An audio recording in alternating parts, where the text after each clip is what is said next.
daripada Allah itu menjadi sesuatu hukum.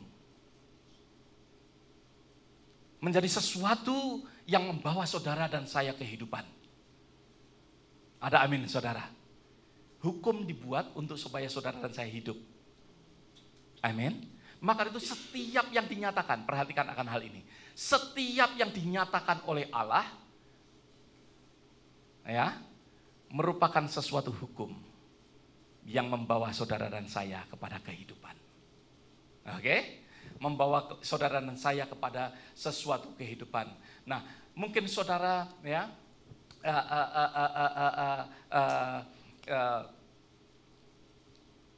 mendengar akan firman Tuhan yang mengatakan, barang siapa yang percaya kepada Yesus akan diangkat menjadi anak-anak Allah. Di sini meskipun kita mendengar akan ayat ini menjadi hukum bagi kita. Amin. Siapa yang percaya pada Yesus Kristus akan diangkat menjadi anak-anak Allah. Menjadi sesuatu hukum, menjadi sesuatu kehidupan. Ya. Ayat yang pertama sampai ayat yang ketiga, ya, kita akan baca. Ada seorang laki-laki di tanah Uz bernama Ayub.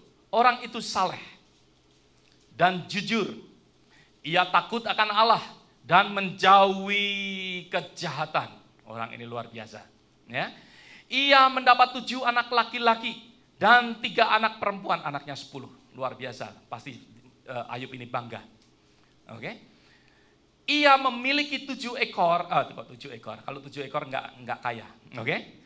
Dikatakan ia memiliki 7.000 ekor kambing, domba, 3.000 ekor onta, 500 pasang lembu, 500 keledai betina, dan budak-budak dalam jumlah yang sangat besar, sehingga orang itu adalah yang terkaya dari semua orang di sebelah timur.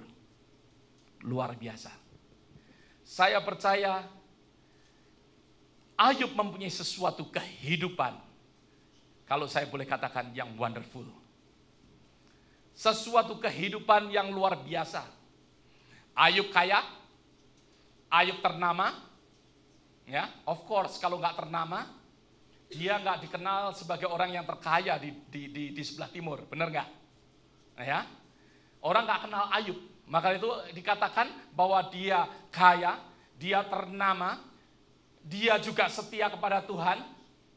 Sudah pasti Tuhan memberkati dia. Berapa banyak percaya, katakan amin. Ya. Sesuatu kehidupan yang kalau saya boleh katakan sesuatu yang luar biasa. Sesuatu kehidupan yang hidup di dalam kelimpahan, kalau saya boleh katakan.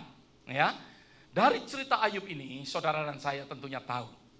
Saudara sudah sering mengetahui, sudah sering membaca akan cerita daripada Ayub. Ayub ini mengalami semuanya hilang. Ayub mempunyai semuanya hilang. Kekayaannya hilang, anaknya hilang, ya. Maksudnya tidak bersama-sama dengan dia, kekayaannya tidak bersama-sama dia. Ayub yang mempunyai banyak budak. Ya, dia sebagai orang yang dihormati. Hilang. Banyak orang mungkin berpikir ataupun banyak orang mengatakan bahwa semuanya ini dari Tuhan. Karena Tuhan yang melakukan akan hal ini. Sebenarnya apa yang terjadi dalam kehidupan Ayub, bukanlah Tuhan yang membuat Ayub demikian. Ayub kehilangan anaknya, kehilangan istrinya, kehilangan akan kekayaan dia, kehilangan kehormatan, kehilangan yang dikatakan dia sebagai orang ternama, dia sudah tidak ternama lagi. Ayub kehilangan semuanya ini. Tetapi bukan Tuhan yang membuat.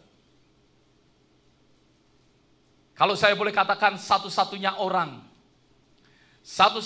orang yang tahu akan penyebabnya, yaitu siapa? Ayub sendiri. Satu-satunya orang yang tahu penyebabnya, yaitu Ayub sendiri. Mari kita lihat sama-sama di dalam ayat yang ketiga. Pasal yang ketiga, Pasal yang ketiga ayat yang ke-25. Pasal yang ketiga ayat yang ke-25. Kita akan memperhatikan bersama-sama. Dia yang satu-satunya ngerti penyebabnya semuanya. Ayat 25 katakan, saudara sudah menemukan, karena ini penting, ya, supaya saudara jelas arah kemana tadi saya pergi.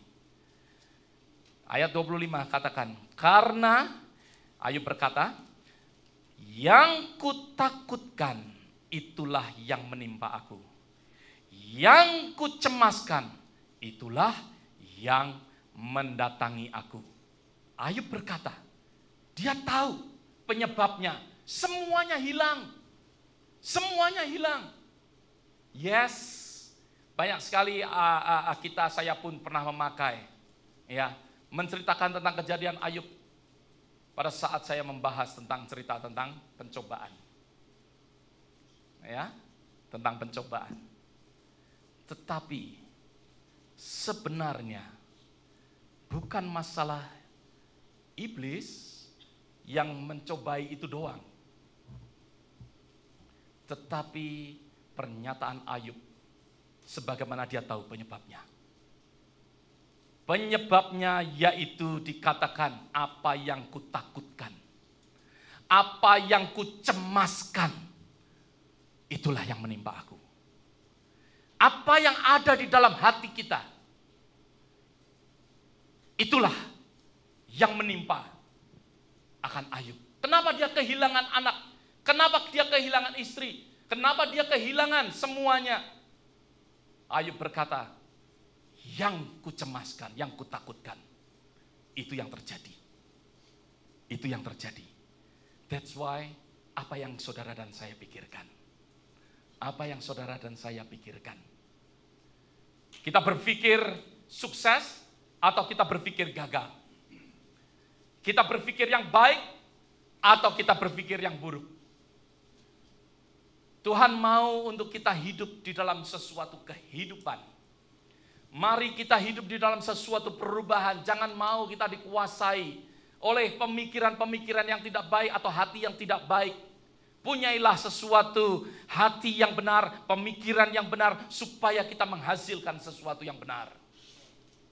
Mempunyai sesuatu di mana kita selalu berpikir kita akan sukses, kita akan sukses, kita akan sukses. Saudara dan saya akan sukses.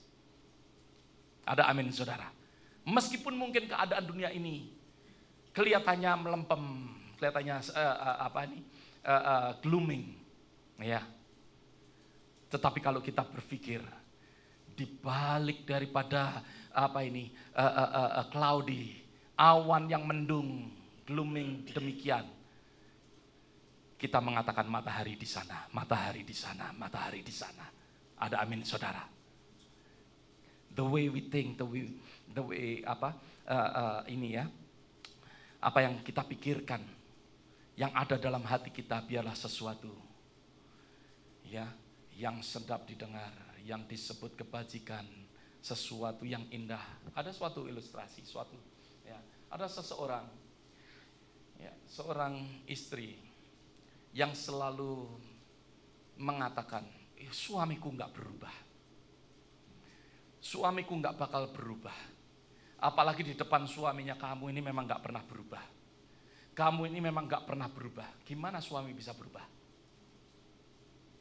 Karena faith-nya nggak berubah. Dia sendiri juga nggak berubah. Suaminya suruh berubah. Is that right? Kalau kita mulai berpikir mengatakan, oh suamiku, kamu akan berubah. Suaminya dipuji, dia akan berubah. Berapa banyak kalau dipuji malah berubah? Kalau faith kita, iman kita, kita selalu mengatakan yang negatif kepada suami kita nggak bakal berubah. Mungkin ada seorang perempuan yang selalu mengatakan, oh pastor, saya nggak mau menikah sama orang yang bocah, gitu ya. Orang yang nggak ada